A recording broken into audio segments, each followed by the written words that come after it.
We begin today's broadcast with deeply saddening news from the Vatican. Pope Francis, the spiritual leader of over 1.3 billion Catholics worldwide, has passed away at the age of 88.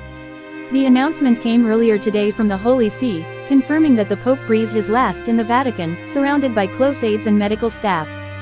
Born Jorge Mario Bergoglio on December 17, 1936, in Buenos Aires, Argentina, he rose from humble beginnings to become one of the most beloved and transformative popes in modern history. Elected as the 266th Pope of the Roman Catholic Church on March 13, 2013, Pope Francis was the first Jesuit Pope, the first from Latin America, and the first non-European to hold the papacy in more than a millennium.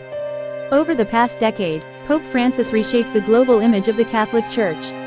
He became a symbol of humility, inclusiveness, and compassion. His decision to reside in the modest Vatican guesthouse rather than the traditional apostolic palace was seen as a reflection of his simple lifestyle and deep connection with ordinary people. He consistently advocated for the marginalized and the voiceless. From calling for action on climate change and economic inequality to urging compassion for migrants and refugees, Pope Francis sought to make the Church a voice for justice in the modern world.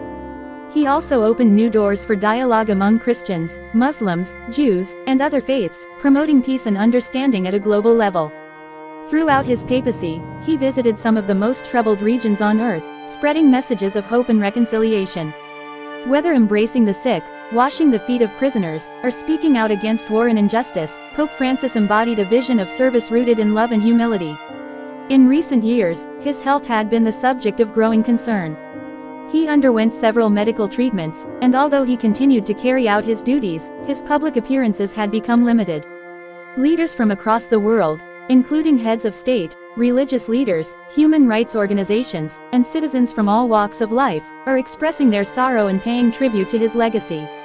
The Vatican has announced that a period of mourning will be observed, and details of the funeral arrangements will be made public soon.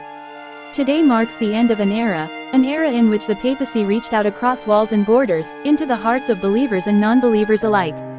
Pope Francis will be remembered not only as a religious leader but as a global moral voice of our time. From all of us here, we extend our heartfelt condolences to the global Catholic community.